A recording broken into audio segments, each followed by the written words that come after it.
Hello, good evening, everybody. Welcome back to another episode of Blues Down Under, courtesy of the Mancunian Way. I'm your host, Patrick, and I'm joined by the usual suspects. I'm joined by Rich. Good evening, mate. Good to see you again. Howdy. And Macca and Governor, gentlemen, you're both up in Queensland time zone this week. Governor, of course, you live there in Macca. I believe you've got some work going on in Brisbane right now. Is that right, mate? Certainly have, mate. Bit of jet lag with that 1 hour difference. Yeah, it can do it to the best of us, can't it? Yeah. Governor, how are you, mate? Good to see you. Yeah, all good up here. Nice and warm up here. Usual. It is getting good. We are enjoying some nice weather here. Well, we're going to say it's been a bit iffy the last 24 to 48 hours for us, Rich. I mean, Governor, it's Queensland. I mean, I like it hot, but this is too hot. Nah,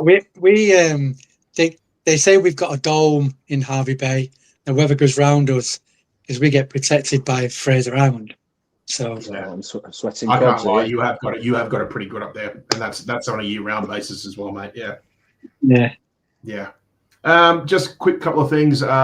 We did start a bit later here tonight, at least Sydney time. I unfortunately drew the short straw and got the awful schedule at work this week, so I'm on late finishes, but you know what? I've got 2 Oasis concerts coming up at the end of the finish line. So if it means I have to do that, then so be it. So if this is not beneficial to anybody, like especially from outside of the world, we can only apologise. But we certainly look at being back at a bit more of a civilized start time next week. But we thank you for your patience and your understanding, of course. And like I said, normal programming should resume shortly anyway. Alan is not going to be on today. I know Adam Quinn's already asking about him. Unfortunately, the boss is having a day of leave today. He is actually at the Oasis concert tonight. Melbourne is a public holiday Tuesday today, weirdly, because they have host Australia's biggest horse race, which is the Melbourne Cup. And I'm sure Rich will have something to say about that, but I'm always at the thought that if it is Australia's race, then more than Victoria should be having a public holiday. I think it should be a public holiday for Australia. Should be. I find it is unofficial, mate. Yeah, I reckon there's better things to have holidays for than a horse race in Melbourne, to be honest. Grand final, rugby league, things like that. Well, we do. We just have it's the day after. Hopefully, we'll be able to have one on Monday morning. The public holiday Monday is always immediately after the grand final. The first year didn't have a winner. Yeah, no winners there? Nobody back to winner? Anybody in the chat who's from Australia or knows anything about horse racing? If they back to winner, congratulations. No. But yeah, my horse, as I was saying to the gentleman off camera, I said I was hoping my horse would pay off the Oasis ticket prices, but it turned into a bloody glue factory. It did nothing for me. Jeez, mate, you need some big odds to pay those tickets off. It was funny though, because when that horse went about 25 lengths clear, one of my colleagues had it in the sweepstake, and he's going ballistic, and then it ended up gone too last. Yeah, he's done the old Arsenal fan of punters, mate. He's gone too soon. Yeah, yeah, it was definitely funny. Gone too soon. He was going so far ahead. He's getting so excited. Let's see who's in the building this evening. NZ Gamers just popped in. I wonder if NZ means for a New Zealander, but it probably is because he said he's heading off to the land of Nod. Man, that's after midnight for you. So yeah, totally understand. And yeah, there is a possibility we might see Madrid at least put 4 past Liverpool tomorrow. Who knows? We'll just wait and see. Fingers crossed. Yeah, fingers crossed. Let's hope for the best and plan for the worst. But yeah, Adam Quinn, as mentioned in the building, he reckons Nunes is the best right back in the world. You picked the wrong day to say that, mate, because Alan's too busy doing the Poznan at Marvel Stadium. So hopefully come back next week when he dominates against whoever plays on the left side for Liverpool at the moment. But yeah. And Rich agrees with you, Adam Quinn. He says, Mateus Nunes is the Chris Wood of fullbacks, and I wholeheartedly agree. Couldn't have said truer words, mate. House captain's in the building. Good morning, good evening, good afternoon, good day to you, good sir. Big up Chris Wood, thank you, mate. Yep.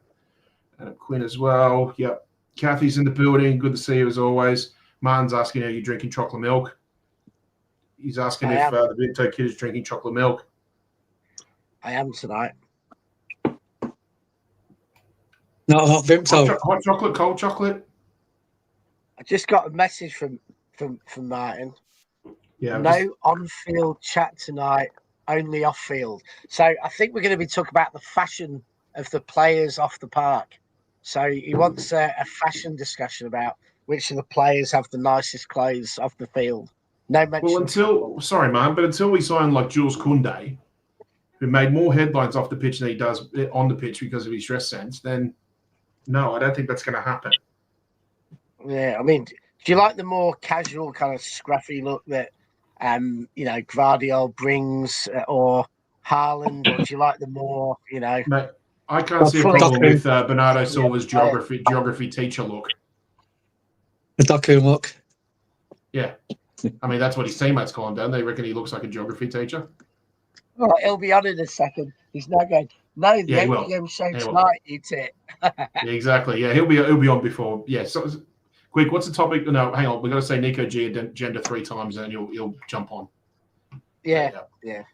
House captain, enjoy Oasis. Thank you, mate. I was actually at one of the Manchester shows in July, and I still have flashbacks several times a day for it. It was one of the most incredible days of my life. So yeah, I could tell you one thing. Sorry, mate. So he went to the second night in Melbourne, my son. He loved it. Had a great night. Yeah, it was just incredible. He wasn't the one throwing flares around, was he? No, that was the first night. Oh, it wasn't it? Yeah, that's right. Pardon me. Yeah. Dash is here. Thanks, mate. Thanks for the support. Thank you very much. Yes, Alan. Oh, Alan probably is doing the Poznan, although you'd look around and if there was more than 20 people not doing it, he'd turn around and say it was shit. So I hope there's a toilet nearby for him. You pumping the Costa in your veins, mate? You can't get Costa. You know what he's like? He's got a wheat bladder, hasn't he? Costa is there isn't a company that's like a subsidiary of Costa here, is there? I mean, there's not many coffee chains that survive in Australia. The coffee market is dominated by cafes. Hey, actually, here's a question: is Gloria Jean still going? Because I haven't seen one in years. I haven't seen one for ages. No. It's not a business model that works when you get some of the best coffee in the world made by a local cafe at considerably cheaper than the big chains. Lee Gates, Pat, have you seen the news about Kovacic apparently out till March? Yeah, I did hear, and Pat, I think Pep said in the press conference about him being out for a long time. So very disappointing. I think we're all looking forward to having him back playing, but after one setback and now this one looks like it's even worse. So yeah, nothing but support and hopefully, I think it's some sort of recurrence of the Achilles, yeah, okay. All right, it's Achilles. Wow. Yeah, and that's Was it a when you get recurrence older, of like what he was that's already pretty recovering bad. from, or? I suspect so. I mean, I don't know, but that's a pretty bad injury when you Yeah. get to his age. Mm. Yeah, I mean, to be honest with you, if Rodri stays fit, like his game time was going to be next to nothing because we're going to struggle. True. When Rodri's fit, we're going to struggle because Nico G deserves to play every game, and like he'll get rested. If Rodri's fit, you know, we've got problems of leaving people out. So, you know, I think unless we get further injuries, Cover I think's in a bit of trouble in terms of you have to think he'll go next summer. Was there any Yeah, that's conversation between us at the start of the season about possibly this being his last season anyway? Because we were talking about the depth and saying that if we were looking at it from a perfect world perspective of Roger getting back to full fitness, Nico G living up to expectations, that this might be the final season of Cover. And one of those things has definitely come true. We hope the other one comes true, and we think it will. Yeah. Do you think the Cover this was probably staring down the barrel of this being Cover's last season anyway? I think he would have gone this summer had he not got injured. I think it was a fair chance of going this summer. And he got injured, and then he went kind of like a similar situation to Sane when he got injured in the Community Shield, remember? And Bayern wanted him. Yeah, something along those lines. I think, yeah. But also too, I think it also too he's in a easy position too, where it was like he didn't have to consider maybe leaving in January. He might still, we don't know, but he could go a whole season barely play any games. He'll probably still get in the Croatia squad anyway for the World Cup, so he's probably fine. Yeah. Well, we've been saying Covo and Bernardo are going to go at the end of the season anyway, haven't we? So with that, and I think one of either Stones or Ake as well, in my opinion. Yeah, that's why I've said the January window. I think it's going to be very important. Yeah, I think so too. Yeah. And if the rumors are true, there could be a bit of moving out before there's moving in. So we'll see what happens. But I think players, we're overcooked already. Yeah. We've got a player left out of the European squad. So at the moment, we can't really go and sign anyone unless we sell players. Yeah. So first, in reality, what is the first team squad? It's about 27 players, isn't it? It's about 27 players. Yeah.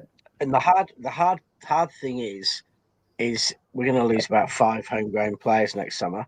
So if we sign anyone, they've got to be homegrown. And the problem with homegrown players is they cost a bloody fortune, and you're not always getting the quality. So it's going to be quite a tricky one for for the Brianna and Pep, because you have to think Trafford's going to go homegrown. You have to think then that we're going to see.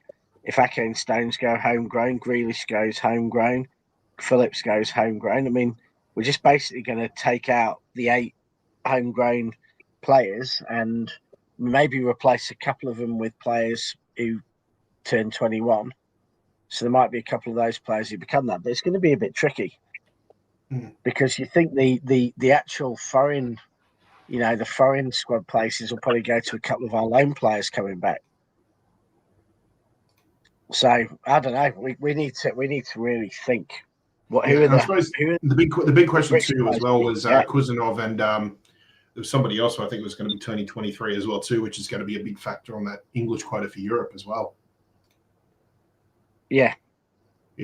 So Martin's explained it before, but I'm trying to remember who it was. It was Kuzanov and somebody else, because by the time we have to register squads for the following season, you're looking at those guys being about 23 or 22, 23, so they'll be on the brink. I think Oscar Bob will probably be turning. He'll probably be taking up a slot next year, which he doesn't this year. Savinho possibly. Yeah. There's a few of them who are. Who are gonna. Which do you think Trafford will definitely go? It's hard to think that you're as good a player as him that you're going to stay. I mean, if I was Trafford, I'd be honestly looking options in January, because he's just not going to play behind. He's not going to play apart from in the League Cup, and he wants to be England's number 1. And the truth is, you're a Pickford injury away from England needing a number 1. And if Trafford's just on our bench, it's potentially losing his place. Yeah, but who potentially is the number 2 then, Rich, for England? Well, Trafford at the moment, but if he doesn't play at all, it's going to be very hard. It's like Koeman talking to Ake. Basically told Ake, if you're not playing for City, you're not playing for Holland. And I think it'll be the same with, I don't know who they'd go. Is the lad up at Sunderland? Is he English? The young lad. Keeper. I don't know. Couldn't tell you. Head chat. If you can assist us with that, bring Ben Foster back, or I don't know. I mean, that's the thing. Well, it's Pope, isn't it? Pope the third. He might be. Yeah. Part of Oaks, we were just talking. I think you might have just joined us a bit late, mate. Welcome anyway. We were just saying how, from reports, it sounds like Kovacic has done something to his Achilles, and it looks like he's out possibly till March. Pep did allude in the, I think it was a post-match press conference, that he was going to be up for a while. So I don't know if anything's been released on the City website. I haven't had a look yet, but if anything comes up, you'll probably see some news about him being out for a while. But yeah, it's a shame. It's a shame because he is a damn good player. So. But we move on. That couldn't have been from that one appearance, though, could it, Pat? That couldn't have happened from that one appearance that he came on. No. Like, it was done in training. It must be done in training. It has to be. Yeah. Yeah. It would have to be because, every time he stepped on the pitch, it's been a short stint off the bench, substitution, nothing. Yeah. And the way he's just, carried himself, you're talking about an Achilles. That's not something you can just walk off. It's definitely has to be training or something. It's probably threatening his career at his age. When you get to 31, 32, if you get an injury like that and it's recurring, it's probably, he's probably risking his career. With that injury. Yeah. Yeah, I don't know. Yeah, by his game, it catches up with him, doesn't it? Yeah.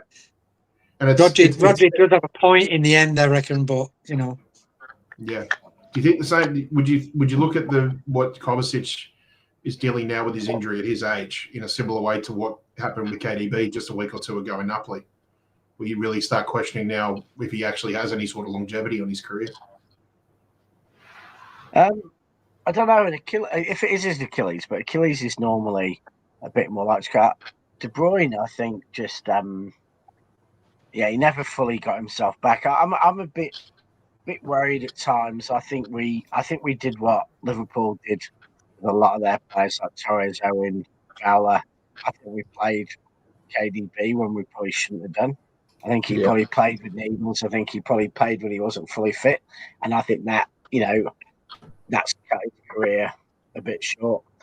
Or certainly made those injuries worse. That's the good thing. That's the thing about Rodri. Rodri's not letting that happen to him. He's really, really, even if he's just got a sense of an injury, he's like, right, that's it, take me off. I'm coming off, or I'm not playing this weekend. So he's obviously maybe. I think he's seen some of the other players overplayed and injured. Yeah, they're learning. Liverpool ruined Torres. They ruined Owen. They ruined Fowler just because they kept playing them because they thought they were, they couldn't play without them, and they played him injured. They played him on needles, and none of them were ever the same again. All of them were shadows of what they were previously after being overplayed. Yeah. Is this the start of your preview for next weekend, mate? My preview for next weekend is like, Liverpool are terrible at the minute. Don't jinx it, Rich. Don't jinx it. Don't jinx it just yet. Don't mention a certain German midfielder. He might just start doing things on the pitch. Do you know what? I think if it was at Anfield, I might be jinxing it. But Liverpool's record at the Etihad isn't. Everyone talks like they beat us every time. The record at the Etihad isn't particularly amazing. Come to think of it, in the Premier League, I don't think Klopp ever beat City at Anfield, did he? In the Premier League, if you think in the Premier League, he's never beaten him. He beat him in the Champions League. because Pep got sent to the stands into 45 minutes. But and because the referee didn't know the offside rule, amongst other things. Yeah, that was the least of it, that game. Oh, less we say about what's his name, and Matteo Antonio Lahoz, the better, because he was. I'll never forget when we were leading up to the Champions League final against Chelsea, and when it was announced that he was going to be the referee, it just took the life out of me. And this was like 10 days before the final. I just had this. I feared the worst. Never mind the lineup when it came out like an hour and a half before, whatever it was. Yeah, when I was told he was going to be, I feared the absolute worst. But that was a double. Yeah, gentlemen, look, we'll move on to first and final thoughts for Bournemouth. Because I know, Rich, you were on Monday, for your say, but Marco and Governor will get your thoughts on the Bournemouth game. But just before we do, Mark Fogg, our greatest contributor to this channel with the 10 gifted memberships. So if you got yourself a membership there, make sure you give W's in the chat, and big up to Foggy. Again, your support on this channel is thank you, Foggy. Thank you. Yeah, so cheers, Foggy. So thank you. Right. City played Bournemouth. I never thought we'd say this in a long time, but second versus third in the Premier League. And City walked away victors 3-1. Two goals, another brace, the brace man himself, Mr. Erling Haaland, with 2 goals. And Nico O'Reilly with a goal. You can also wedge Adams' goal in there as well under suspicious circumstances, but I'm sure we'll dissect that a little bit as well over the next few minutes as well. But look, I'll go to Macca first, mate. But I think we had a couple of things to say about certain things about the game. But I went and had another look at the replay this morning before I headed off to work. But I don't know if you agree with me, but I probably have to say that's up there as probably our best performance of the season so far. Yeah, I was thinking the same, Matt. Yeah, I was thinking exactly the same. I do love a 3:30 a.m. kickoff on a Monday. Yeah, and the only joy and it's was even better because we do it all again next week. I was on a 6:30 flight out of Sydney, so it wasn't too bad. I was only up about an hour and a quarter earlier. But I think it was a really good performance. Again, a little bit fragile in defence, and we got off the hook a little bit with quick breaks and not fantastic marking. Their offside goal was obviously clearly offside, but just sent a bit of a message. But I thought we had a lot of control. I was really pleased with the midfield.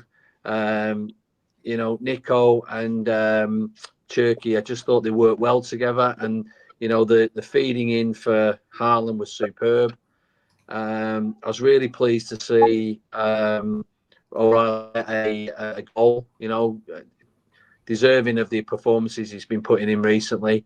And overall, I think we were just really solid against a team that's in form. They're playing well, they're fast and they're strong. And so fearless. Yeah, to come away with a 3-1. I'm not sure about the high line though. I got a bit of Andrew Spurs vibes with that. I think you're playing with a bit of fire there when you want to go that high. Both teams playing a high line made for an interesting game, didn't it? Yeah. But yeah, so the Maestro's on fire.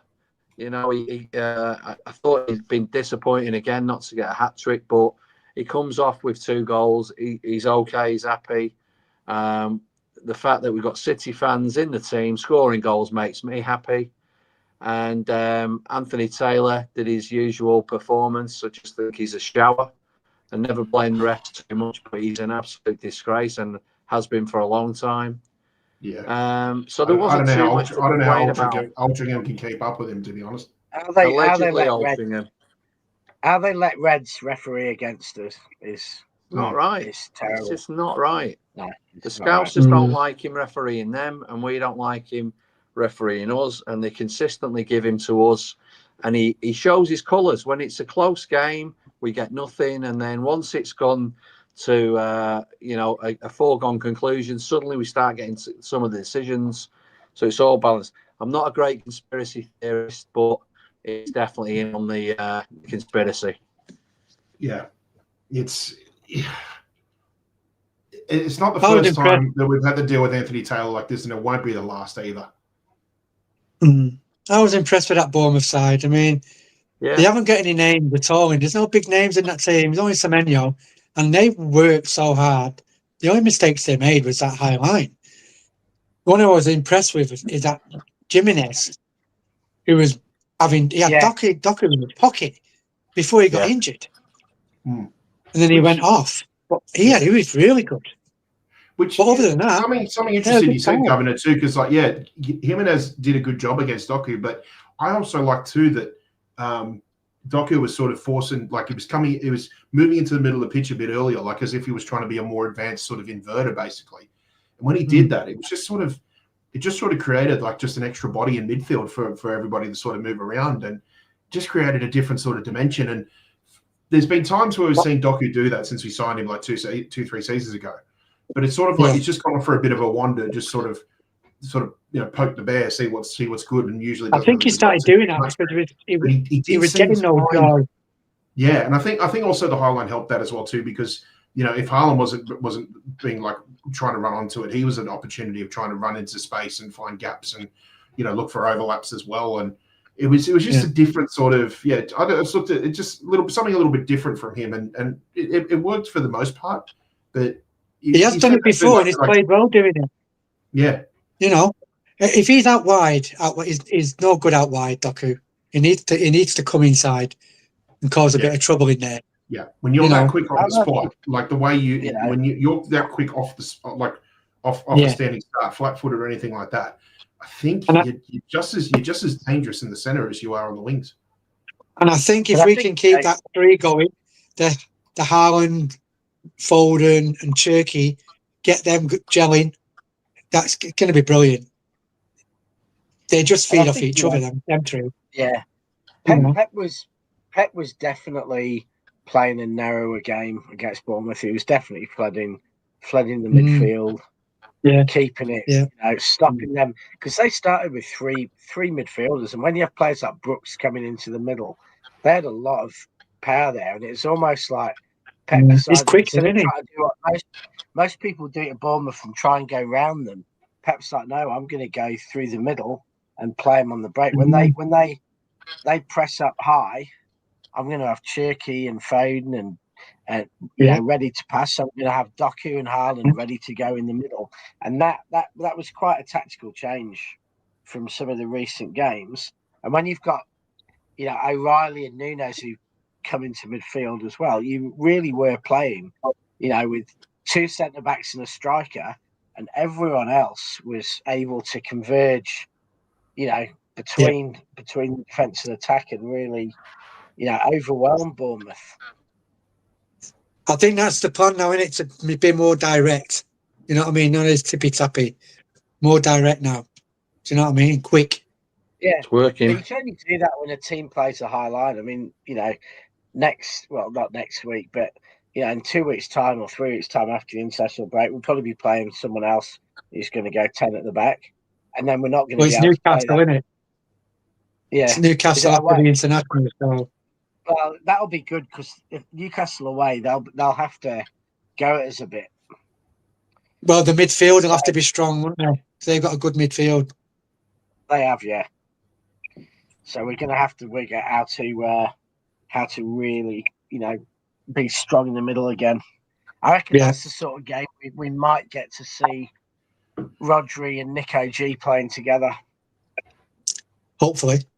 That'd be nice. Hopefully, Boys, not wishing to have a go at Savio. I did say it on Monday, I think it was. I think we need to say something, Mac. Not only just give the people what they want, but I think we just have to probably just clear a few things about. 85th minute just summed him up for me. It was really weird. He gets the ball. He's about to break across the halfway line, and he looks like he's been on for 90 minutes. He strolled across with the ball. He's got one player to beat, and he'd have been in on goal. And if he's got the pace to beat the fella and the confidence to beat him, he's in. But he just didn't move. It was surreal. And I was looking at the screen going, mate, come on, this is your moment. And then about 2 minutes later, he's got three players to take on. He takes them all on like a whirlbeat, crosses the ball, and just about, Mamouche was a bit unlucky with that finish. But I thought that just sums him up. In the space of 2 or 3 minutes, he's literally gone from the sublime to the ridiculous, and it didn't make any sense to me. He'd only been on about 12 minutes. So would that look to you like maybe he's just lacking a bit of confidence at the moment? could be a bit of that, or someone just saying, "Mate, go for it. Just go for it." Yeah, he was annoyed with decision himself. making just seems a bit of a poor at the moment. Yeah, when he did something wrong, I could see him behind the play. He was annoyed with himself. Yeah, I noticed that. Oh. You got a bit of Gabriel Jesus about him. It's like that's the thing with these Brazilian players. It's like they may cop abuse from fans or you know from media pundits and things like that. But at the end of the day, I think there's a lot of them brush it off because in deep down they know that their biggest critic is, and always will be themselves. Yeah, they'll always beat themselves up before they allow anybody else to beat them up. Yeah. And the hard part is now that he's definitely the player with the most agenda against him, and so everything he does gets criticised. I thought he had a great game, but Turkey lost the ball 3 times, being lazy, being sloppy, and all 3 of them could have led to serious breaks, and they didn't.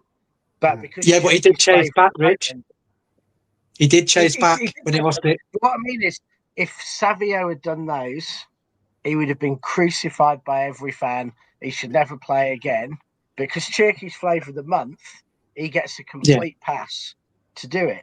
So it's just that Savio's got form on him, so that's why he's getting picked on a bit more.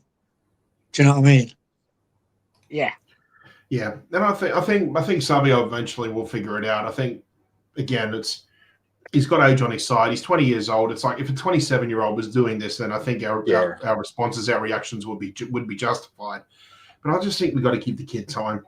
You know, and a lot of us, you know, we think that just because we had to give Bernardo Silva a season, we had to give Leroy Sané a season. You know, a lot of other players, just names elude me at the moment. You think that, you know, adjusting to life under Pep is something that takes some time. Well, you know, when you're 19, 20 years old, when you're basically 18 years old and you move over to Europe and that you're hopping around different clubs in Europe, and then all of a sudden you've got to adjust to life in England in the hope that you're going to be here for a long time. It's going to take a long time for you to settle in. It's one thing settling into English football. It's another thing settling into English life. And I think we just have to just take small steps with him, you know, just gradually get him in there, and sooner or later he'll figure it out.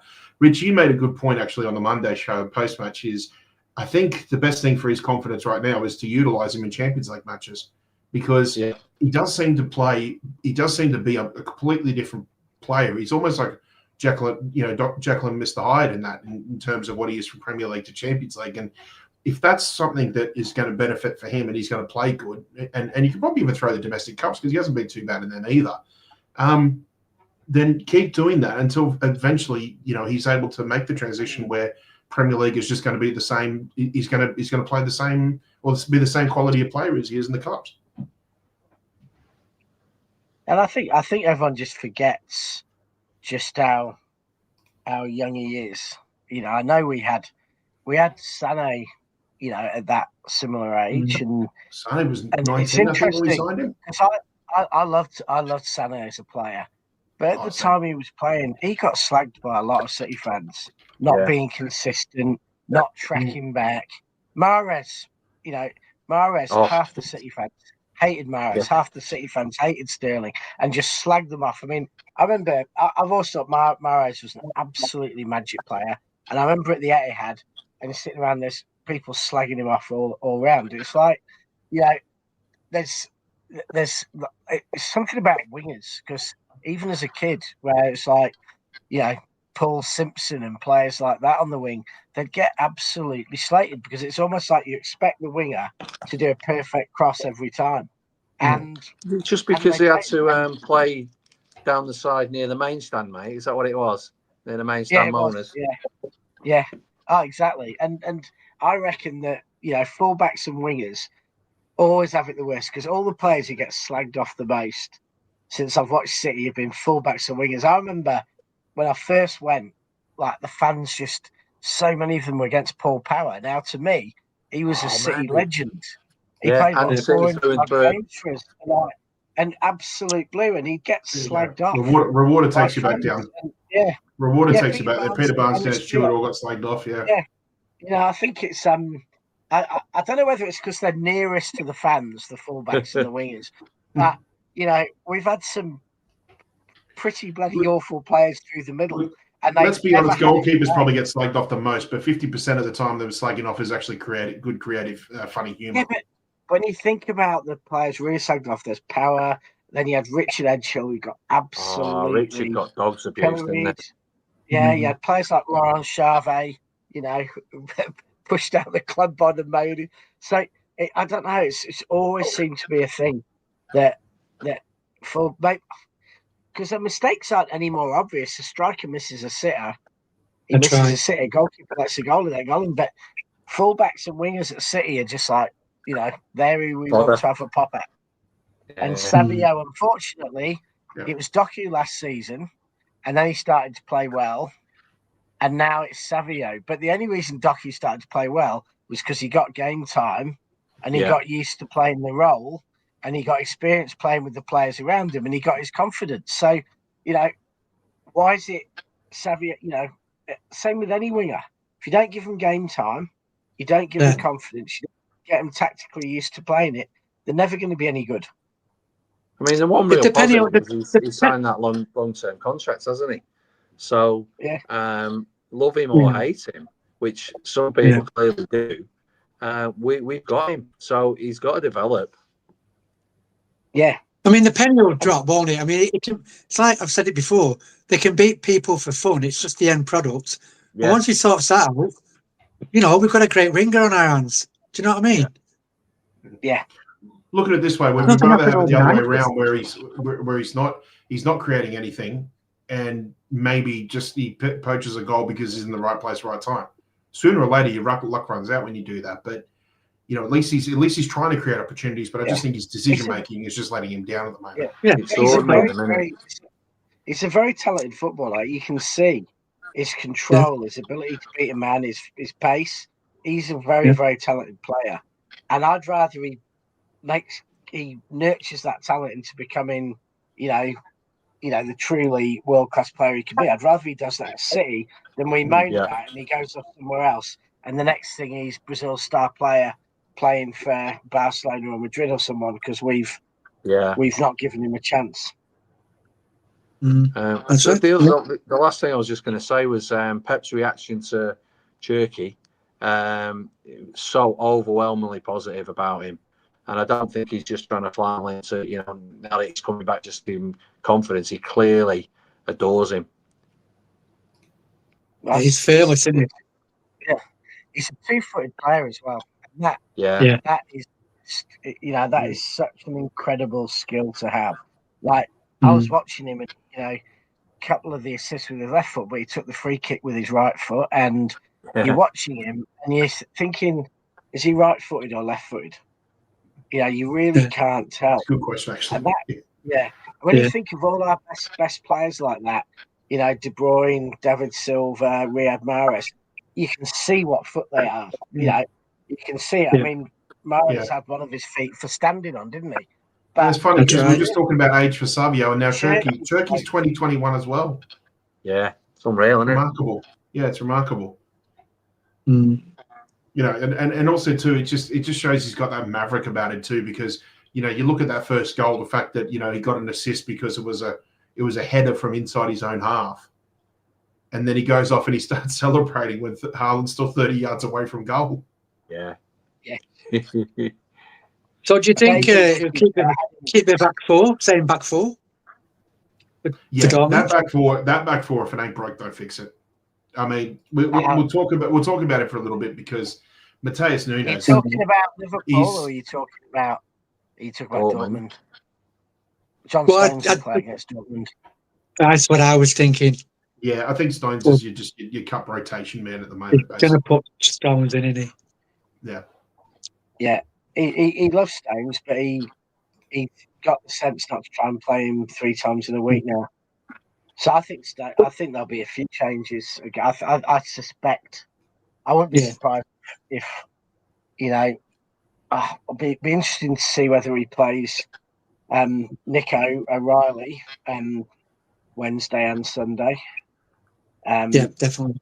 I think 3 or 4 rotate. I think Reinders will be back and Bernardo will be kept for the Scousers. Yeah, they love him, don't they? They love him. Yeah, got to have Bernardo in against Liverpool. And he'll probably, I would imagine against Dortmund, he'll probably try and play Rodri for a half and Nico for a half. Because he will want to get football into Rodri. But, but we probably need to start with Nico G. But he won't want Nico G playing 90 minutes, then going into Liverpool. So I think we'll see a bit of rotation in midfield. I'm not sure that, I think Haaland can play as much of both of those games. I think Cherky and Foden probably can as well. Yeah. And then keep the back four for Liverpool. Keep the same back four. Is there any players you would just continue? Is there any players you just continue playing for against Dortmund or Liverpool, knowing full well that international break's coming up? Yeah, there'll be 5 or 6, 7 players playing both. But I reckon I wouldn't be surprised if Liverpool is the same team that started against Bournemouth. I wouldn't definitely be surprised if that happens. And Rich, this is something I wanted to say too. Was after the Bournemouth performance, what really stood out for me was I was thinking about this was that was the sort of performance that really. Not only saying like it was a good performance against a good side, but it's what I wanted to see leading into these 2 fixtures. I think it's given everybody a lot of confidence going into Dortmund and Liverpool. But sorry, you were saying that?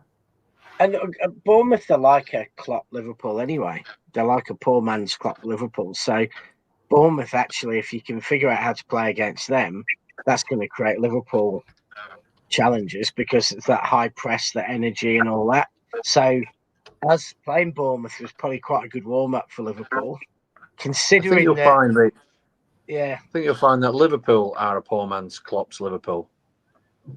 Yeah, but judging by the weekend, they're starting not to play their new signings. They're playing Klopp's. They're playing Klopp's Liverpool against Villa. Yeah, we're on that. Although, but I don't know. I mean, it'd be interesting. I'm looking forward to seeing Haaland against Van Dijk because Van Dijk's had some good games against Haaland in the past, but I think this is a fitter, stronger, faster Haaland than we've seen, and Van Dijk's lacking a bit of confidence. So that's going to be interesting to see because that's going to be a duel that Haaland's had his moments, but Van Dijk's had good games against him. So I'm kind of quite intrigued by that. And also, I'd like to see Cherky against Kirkes down that right. Yeah. He'd have some fun there. Yeah. Who plays attacking on the left side? Because I really love to see Mateus Nunes given all the confidence he has at the moment. Frimpong is injured, isn't he? So is it Bradley? Well, you could say Conor Bradley, but every Liverpool fan's been saying that he just hasn't lived up to.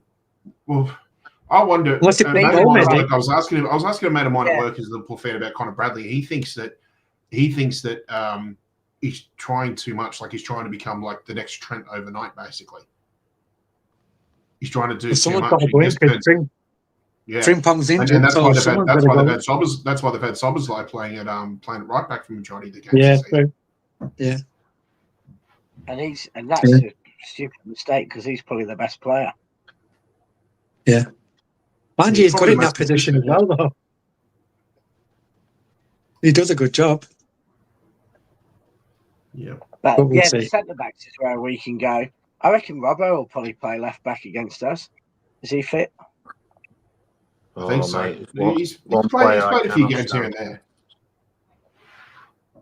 No, I can't stand him either. No. But I guess Let's be honest. They're probably they're gonna even if they were fully fit squad, they'd have way more question marks than we do. That's for sure. Fingers crossed. Fingers crossed to smash them. Yeah, I think we'll see the Bournemouth team start against Liverpool. Definitely. I think we could see that. And then we might see about 4 changes for Dortmund. Like 6 or 7 will start all 3, but they might be subbed off.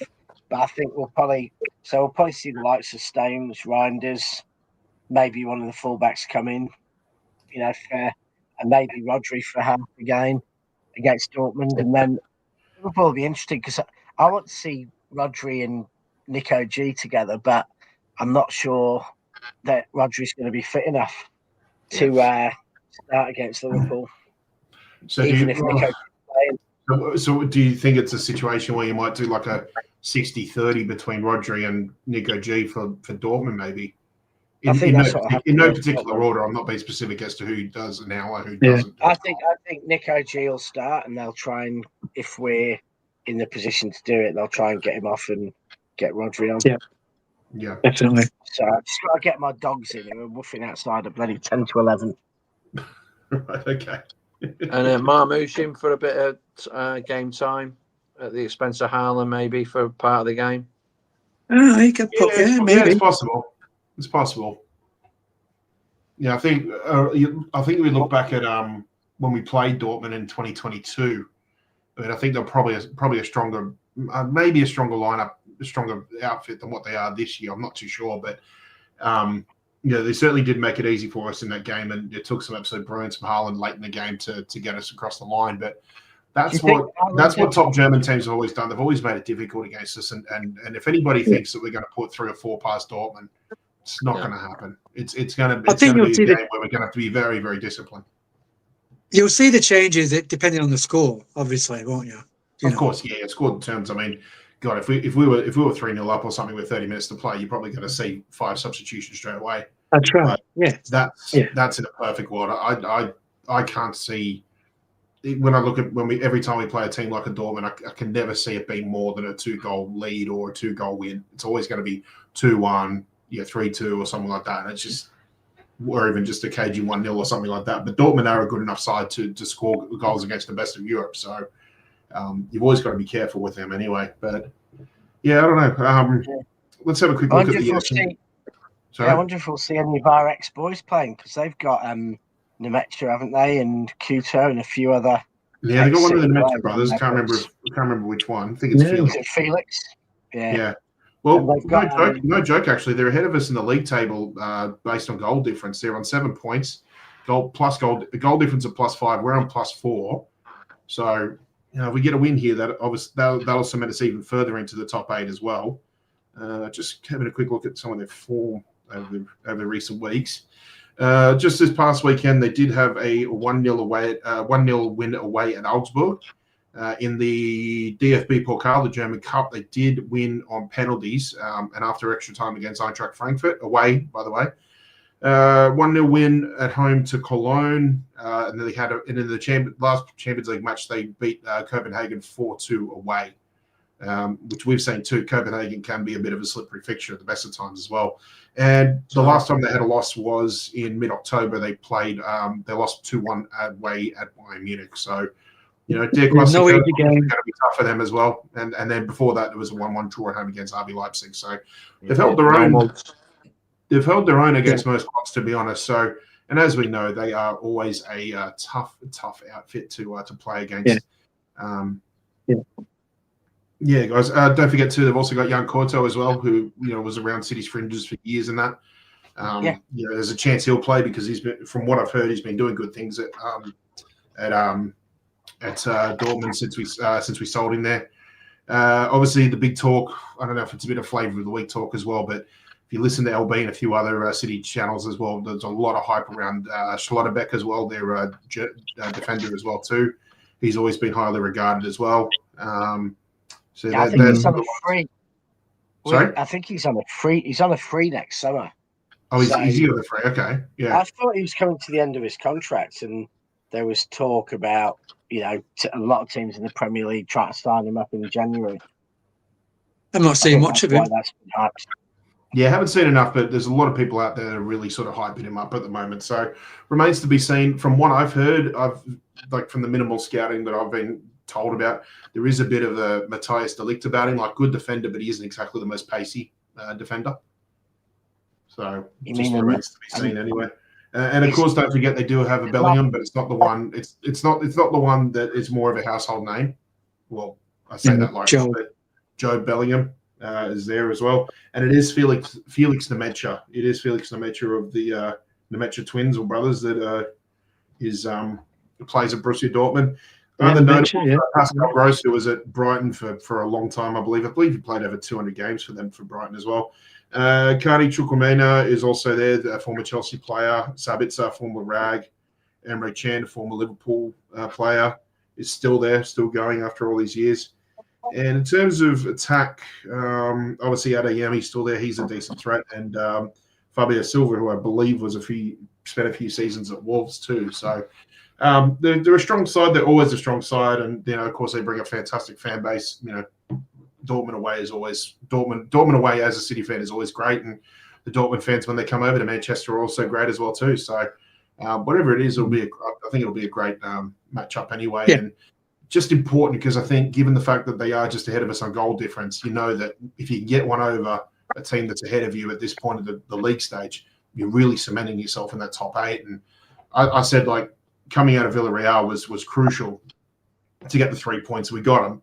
But I think knowing that we've now got 2 German sides away from at home, we've both got to travel away. One of them is sort of bit in between with Leverkusen and Dortmund. We know is always going to put up a fight. But if we get through those 2, it just makes that whatever we do away at Real Madrid in December just makes it irrelevant, really. Almost gives it a free hit sort of situation, basically. Plus, it's a better time for us now, Pat. I know it's only an hour, but at least it's 6 and not 5 in the morning. Yes. They're also scoring goals for us. It's 7 for us. Oh, You've seen the average goals. You've seen the average goals that are scoring. They're scoring 4 a game. I seen Metch's goal. They must have been scoring a lot early on because all the way back from the 1st of December, they've only. Well, are you talking about the Champions League, Martin? Yeah. They scored 4 against Copenhagen. Yeah. In all 3 games, they've scored 4. All right. But who have they played? They scored 4 against Athletic Mineiro, whoever Newcastle playing tonight. Bilbao. Playing tomorrow, sorry. Athletic, yeah. They beat them 4-1.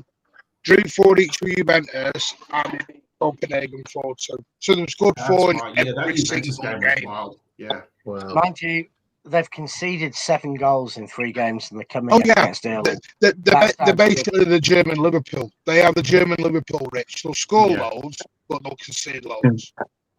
All right, so everything I've just said for the last 5-10 minutes is completely out the door. We're going to win 4-3. We're going to win 4-3. We're either going to come back and score 4 in the second half, or we're going to hold on for D alive. We won't concede more than 1 against Dortmund. The question is, are we going to get? I'm rich on that. Yeah. Well, Haaland FC will be in session, so we'll score a lot of goals. Honestly, our defense is really starting to come. I mean, Villa's goal was a freak. Yeah. Matty Cash gets that ball another 1,000 times and he scores it 2 or 3 times. Bournemouth's goal on Monday, I said I thought it was, fair and square, but now I've seen it through a few different angles. He was actually fully holding his arm for about 10 seconds. So, that was stuff. But where'd you get the 10 seconds from? Jesus. Right. It was a bozo moment. Yeah, he let it go at the right time. Yeah, it's still a foul though under the rules of the game. But I don't know, Rich, because the problem is it's a foul in one game, and then in another game it's not a foul. And this is my issue with this situation. Some referees protect goalies and some don't. But my only issue is Donnarumma is 6 foot, and by the way, Rich, the guy's huge.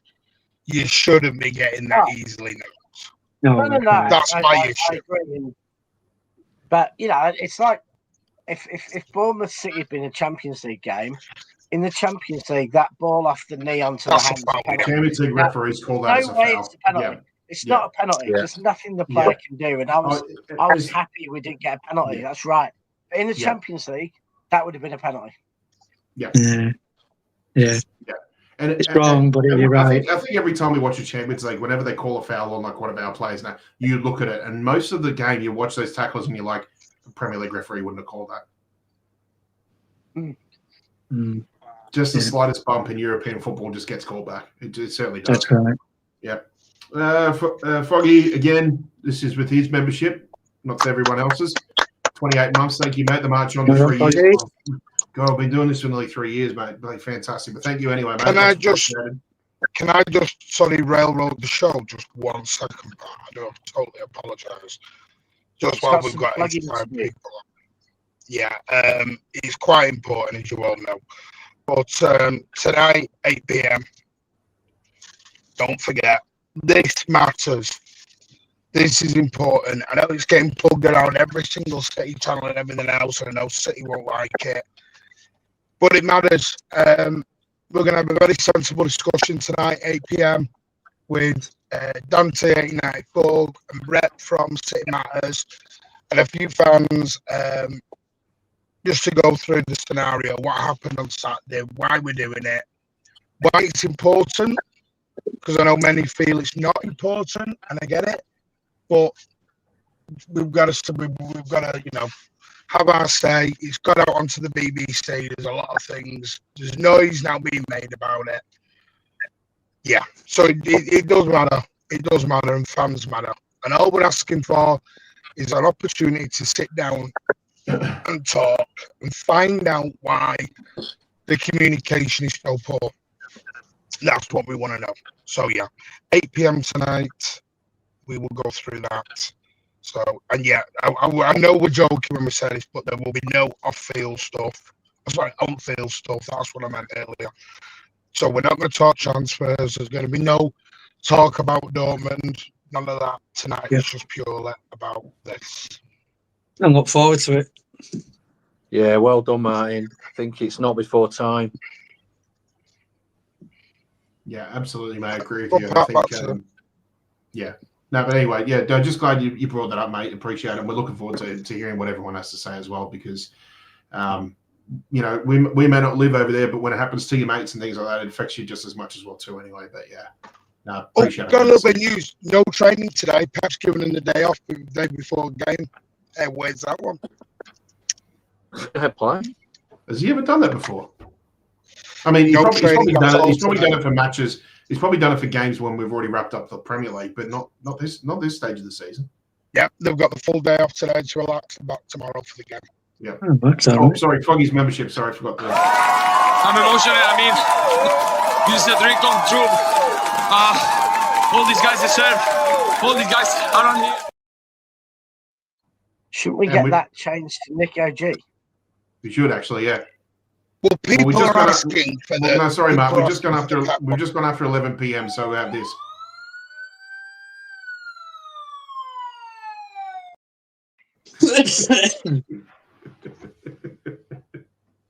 Save that for next weekend.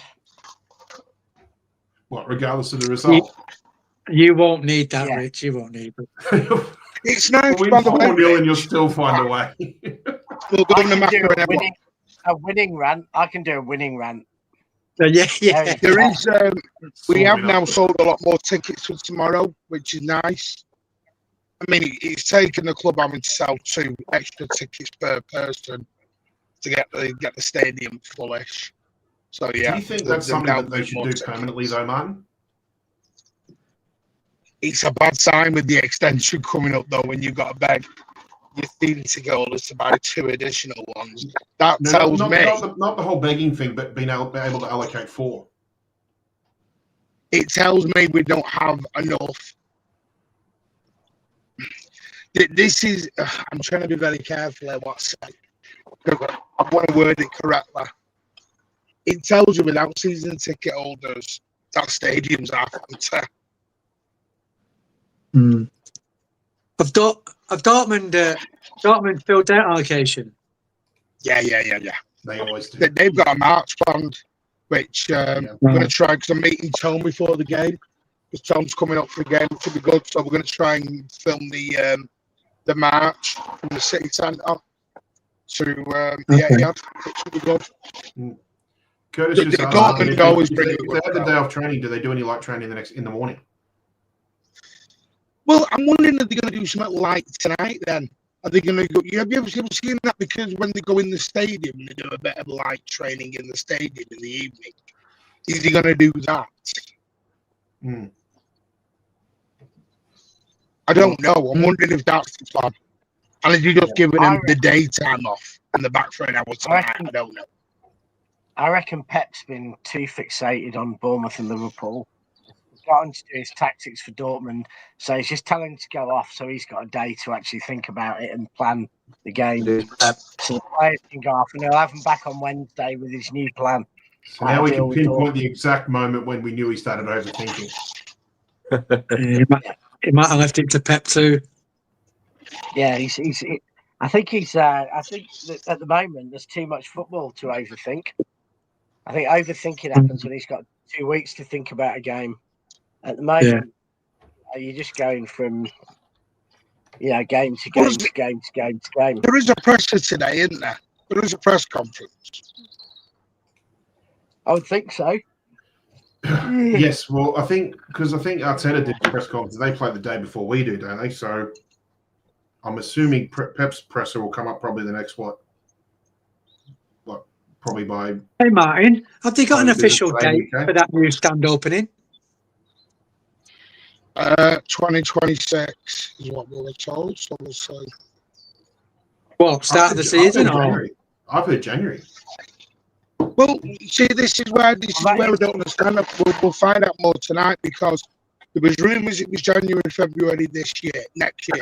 Okay. So during this season, now with this announcement of before the commencement of the 26-27, is it going to start opening for the new season? I don't know. Yeah. I mean, it's never on time, is it, when they build something anyway? Because it's not nearly. I mean, it looks finished, but there still seems to be a lot of work to be done down there in terms of putting. Because obviously they've done the out and they've done all the details, but they've got to put everything into it yet, into the hotel and everything into the bars and everything. The hotel looks ready, but everything else still seems a bit sort of. Yeah, the fan zone. Yeah, fan zone doesn't look done at all, does it? Have any of you noticed that? Well, Governor, I don't know what this fan zone is anymore. This is what we're asking tonight. What is this fan zone then? Is it for only people who paid to go into the City Hall or whatever it is, or is that for everyone? These are what we need to ask. Yeah. Because I was under the belief it was for everybody. Yeah. Yeah. That's what I thought. Am I what? Are you walking through a park? What? No, park's up next. Walking through a park. No, all I'm hearing is Martin with all these little tweety birds tweeting all around him. I thought it sounded like you were in the. And they're not. Like he's in an aviary. Yeah. Yeah, it sounds like he's in an aviary or something. And they're not bastard Aussie birds with their horrible, violent voices swooping down on you to nick stuff. The last of the songbird. No, I mean, I actually think the Dortmund game will be quite a tough game. I think it'll be I think Dortmund will be more exciting than the Liverpool one, if I'm honest with you. It's a shout. It's a shout. Because I don't. People, because someone said to me at the weekend, Dortmund will sit back, and I thought, you know what you do? You go away and you have a look at the results, and they seem to be more open in the Champions League than they do in the Bundesliga. But the third in the Bundesliga, they played, is it 9? They won 6, lost 1, drawn 2. And so that one loss was away at Bayern. Yeah, so they do think there was only one goal. They only lost by 1 goal. Well, this is where because people said, well, Pep will change his tactics. Pep will change his tactics depending on how the opponent sets up. Because if you are playing a team that low block, well, you've got to have possession because they don't want the ball. So you now, by forfeit, you have to have the ball because the opposition don't want to come out and play. So now the play looks a bit slower. If you have a team like Bournemouth at the weekend who are a bit braver and they want to play a high line, you can give up possession. You can play on the break. Against low block teams, you can't play on the break because there's no space to break into because they've pushed it back an extra 20 yards on you. Yeah. That's why we go back to tippy tappy. Yeah, and that's what I mean. I don't think it's Pep has to do tippy tappy or what, because I hear Pep's fixated. He's not. You're playing to your opposition. You're playing to what's in front of you. It's like a boxer. If you're fighting a boxer and he's got his hands up constantly, well, you've just got to keep trying to it looks boring. You've got to wait for the opening. If you're fighting a boxer and he's wailing his hands around every 30 seconds, well, you can go in stronger. Yeah. It all depends what Borussia Dortmund do, depending on how we play. Did you see this, Martin, too? The reports about Mateo Kovacic. Big up Rawada for this, because apparently reports suggest it's calcification around the heel, which it's not. It doesn't sound good. I mean, it's not healed properly. Isn't any better, but yeah. I'll be honest. Looking at that, I think Kovacic I think he'll be gone by the end of the season. Yeah. I don't. Yeah. That sort of an injury is so hard at that age. Because if it's calcification, does that ever fully heal at that guy at an age? Yeah. I mean, you said he was going to go at the end anyway, but I think that's just put the nail in the coffin, that injury on it, really. Well, he'll have a year left in his contract, and he's contracted until 2027? When is he contracted to, Carl? Oh, when did we sign him? It was 2023. I think it was 4 years.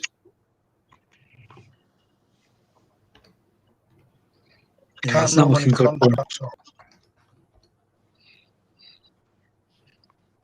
It's a shame. It is a shame for him if he goes out this way. Because then you're losing two midfielders in the summer, aren't you? You put him in any sort of squad in any major team in Europe, and it's an immediate boost to your squad.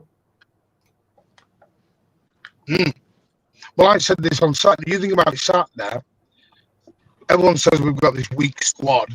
Our squad's not as weak as as weak and not as strong as many others. On Saturday, you had no Kovacic, no Kushnerov, and no Oscar Bob. And Oscar Bob and Kushnerov were left at home. They were fit. It was tactical. They were left at home.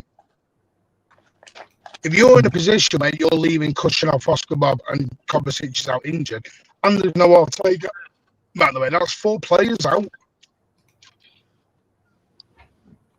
That can't be going back to what we said at the top of the show, because we're 27 squad players, I believe, at the moment. So certainly, we can talk about the January window as much as we want, but we need players out before we even talk about anything coming in. As Slot said the other day, what chance do they have when we play all our best players against Swansea, and we've got all the likes of Rodri and Reinders and Haaland and Foden and everyone else left on the bench? I mean, we've got nearly 2 players in every single position. Yeah, probably actually got 2 players now that Nunes is doing well and O'Reilly's doing well. We have got 2 players in every position. Because at the moment you'd be saying that the 2 fullbacks I'd have had starting the season, Kuzanov and Aït-Nouri, probably aren't going to win their place.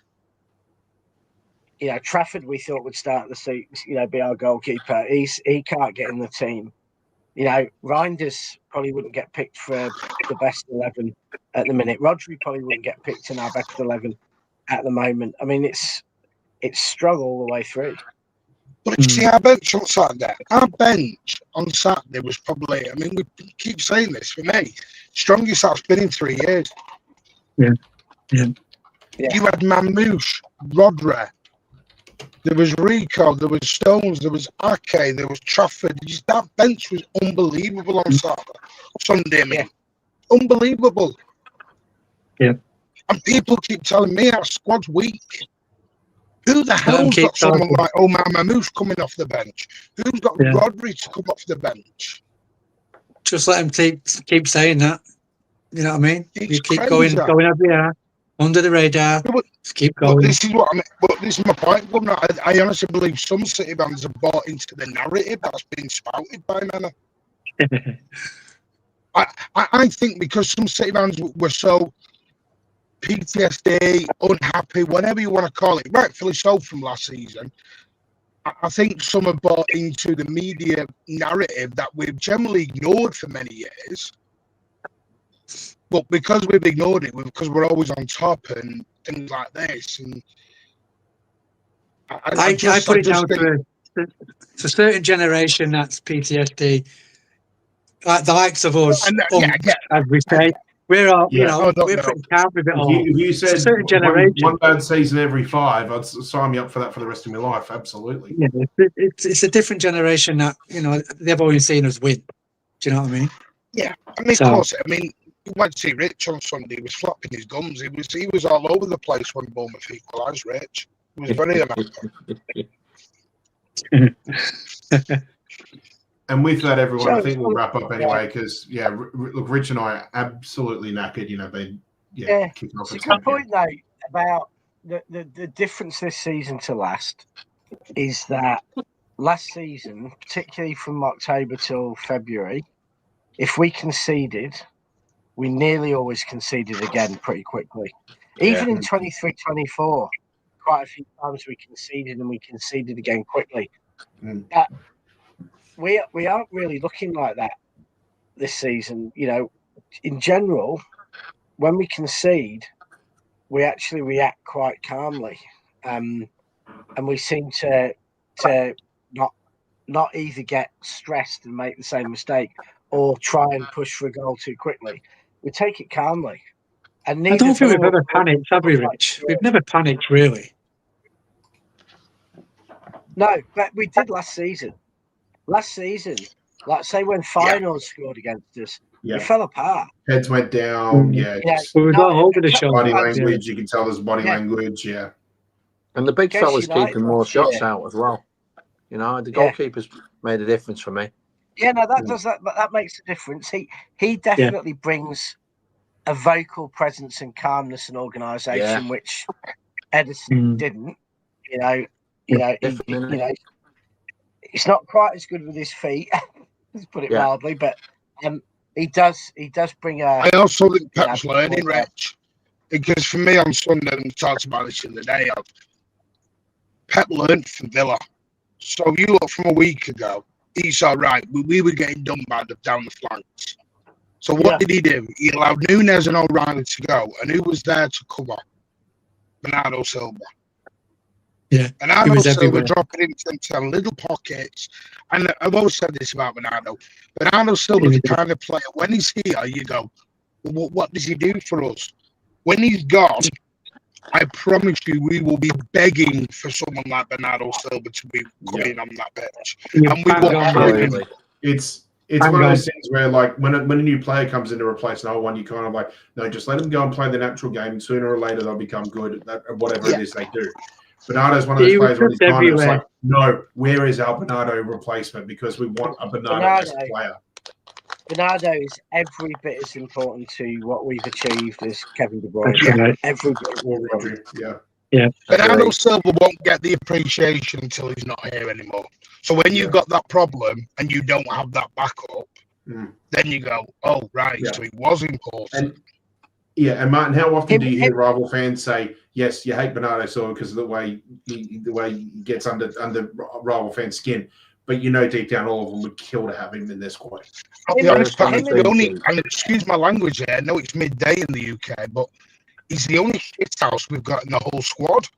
And when I mean by shithouse, he's the kind of guy who will, when he goes in for a tackle, he leaves a little bit on him. He's like, no, you're not getting through, man. Yeah. Ferris says as well. He's also a great captain. He's a great captain. He's a good whinger as well. Do you know what, though? I reckon Cherky's a shit ass. In a slightly different way, but I reckon Cherky will be an absolute arse to some teams. One thing, I did hear what you said about Cherky, Rich, and you're not wrong. He did give a couple of balls away, but I put that down. I think if you noticed at the end, he was knackered. The guy was blowing out of the office. I love Cherky. It wasn't so much. I hear you on the Savio. Listen. Yeah, Savino didn't do himself any favors on Saturday, but between I keep saying it. I keep saying this. If you keep getting told your shit by your boss and your work colleagues, so that's like by the fans. If you keep getting reading everywhere, you're crap, you're shit. Sorry, you keep getting told you're crap, you're no good. Your confidence is going to be on the floor. I'm not saying you have to praise him and pick him up and say he's amazing, because he was poor, but just maybe this is why I believe in the get behind. Honestly, but Martin, I've never heard in 40 odd 50 years supporting City people doing serious appraisals of subs who come on after 85 minutes. If we actually went back and looked, that's because it's Savinio.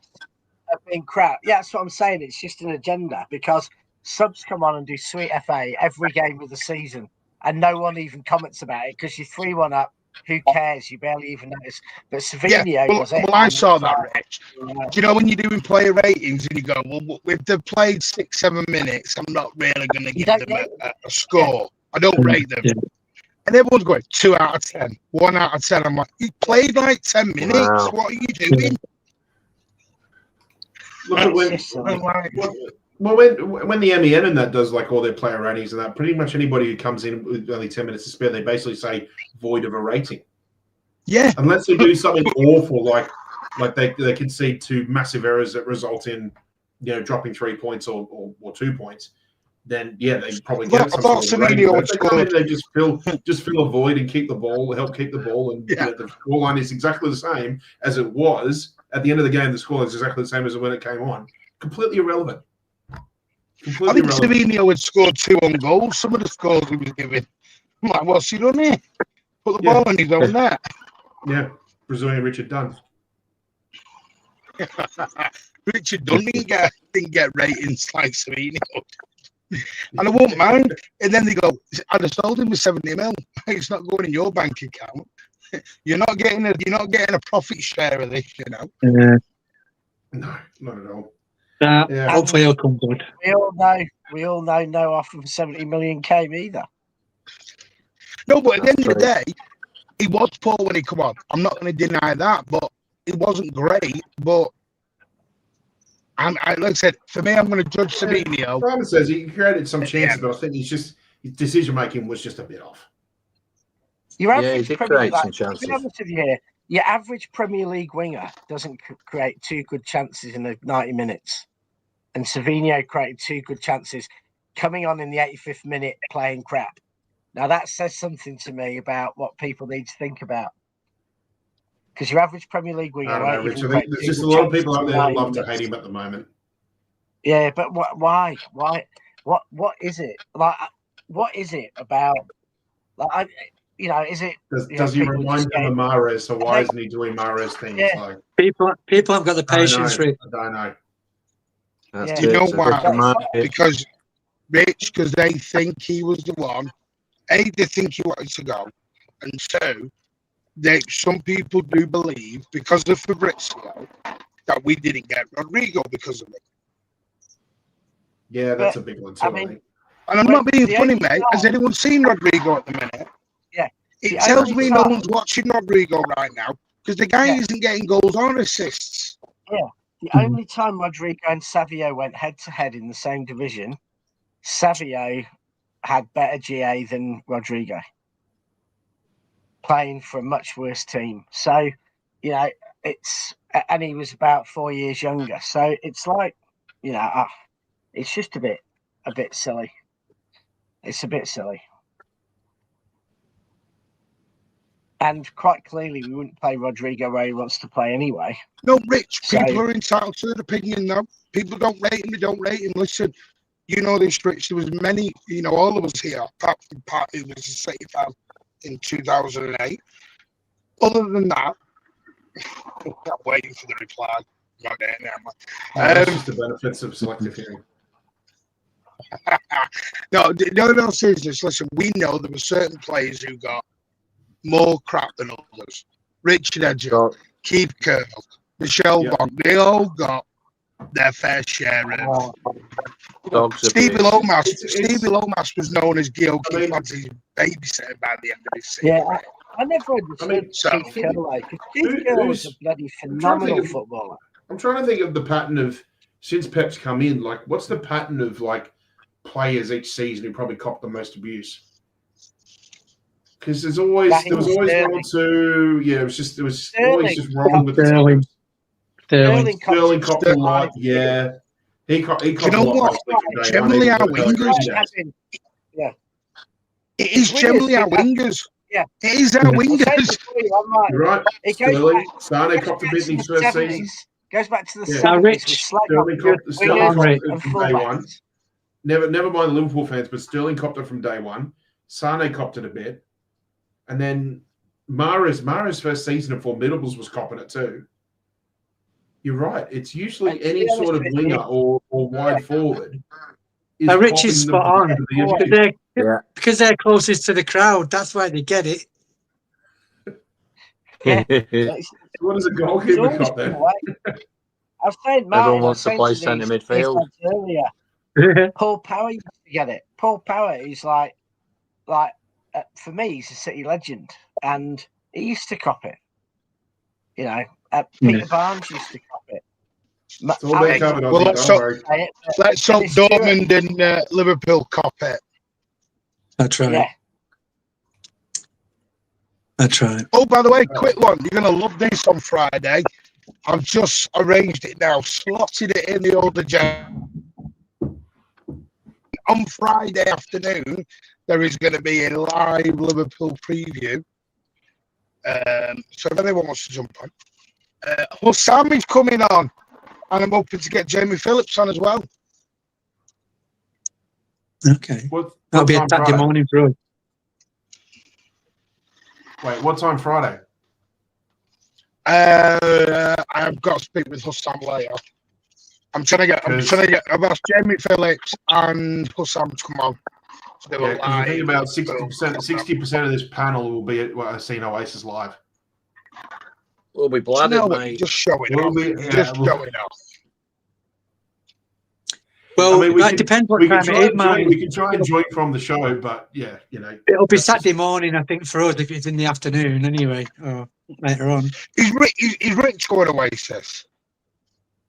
Yeah. Mate, we're all mad for it. Were you going to both days? I'm not going. Yeah, that's right. You're going both days, Mackie. You're going both days. Yeah. Yeah. I can't imagine Rich at an Oasis concert.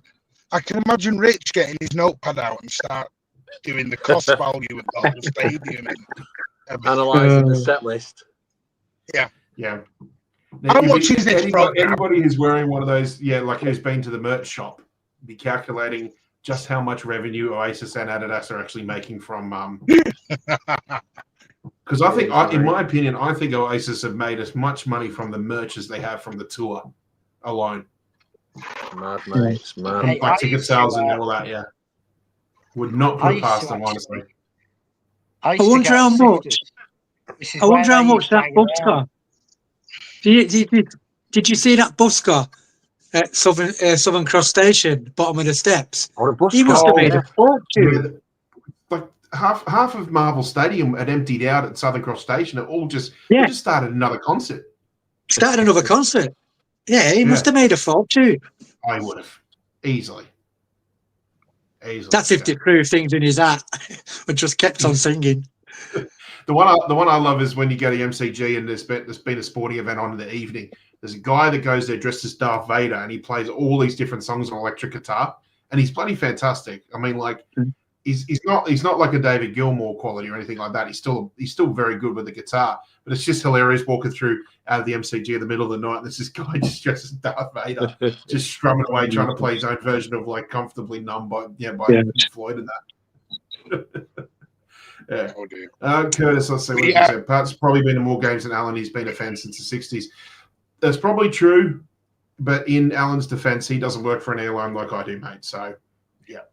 I'm going to say good night. You lot are going to go on talking forever. Pat put up. Yeah, I was trying to wrap up, and then just as I did, you started one of your mellow rants. Yeah, I need bed. Yeah. Anyway, I'll let you all go. Wrap up shortly. Anyway. Big up, all. 8 p.m. tonight.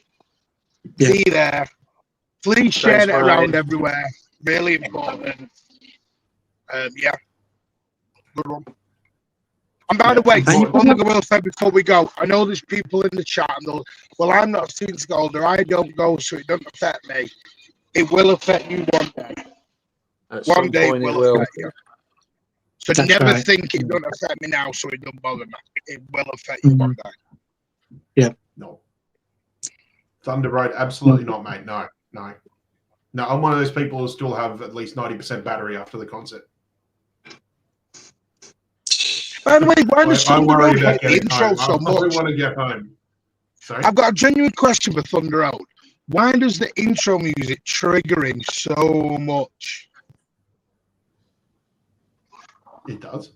What, the Blues Down He Under? really gets he gets triggered by the Mancunian way intro music. Really? Yeah, He gets really triggered by it. Don't do it. Or did I go a bit too early? That's what you Well, like. boys, we've got a big week ahead. We've got 2 City games and 2 Oasis concerts. Yeah. So it's time for sleepy bites. It's just ruined by the fact that we play on Monday at 3:30. Like if we had Liverpool at midnight. No, no, it's not the time of year for that. No. So even if it was 2 a.m. on the Saturday, you'd walk out of the Oasis concert absolutely fired up. There's only one thing to do. There you go. Oh yeah. Also, just plug the Instagram for us. Cheers. Yes, Mancunian Way on Instagram, Facebook, Twitter. All the links are in the, I believe, just down below in the bio. Anyway, I also leave in the. I can't bring it up at the moment, but I also put on my profile here the Instagram for the Sydney Blues as well. MCFC.SydneyBlues on Instagram. MCFC Sydney on Facebook. So yeah, if you're in Sydney, you want to go watch a City match with us, yeah, please get in touch as well too. But not sure where Martin's gone. Oh, hang on, he must have a phone call anyway. But look, we'll wrap it up anyway. As Martin mentioned, some big shows coming up this week. Keep an eye out for those. The one biggest of all, obviously, is the City Matters conversation coming up in a few hours' time. So make sure you're a part of that because there's going to be a lot to talk about, and it does affect everybody because. Even if you're not necessarily a weekly match day going fan, you're part of this community because you know match day going fans, and if it affects them, it certainly affects us too. So we all obviously want to make sure that those that we see as important to the club and everything like that are still getting. Not necessarily, it's you're not always going to get what you want, but always just make it fair. That's it. Thanks, Pat. Oh, good. Take it easy, chat. Have a good concert, guys. Cheers, Gob. Enjoy. See you soon. See you later, lads. Take care. Take care, man. I'm back on. Sorry, apologies, guys. My browser just absolutely crapped itself. But yeah, I'll just quickly wrap up. Sorry about that. No idea what happened there. But good. Thanks to everybody. We'll leave. Thanks, Paddy. See you soon. Oh, good, Pat. Put a 50 in the meter, mate. I'm going to wrap it up before it all crashes out on me anyway, guys. So please, big up to everybody, and we'll see you again, Mancunian Way, in a few hours' time. So thanks to everybody, and take care. See you, bye.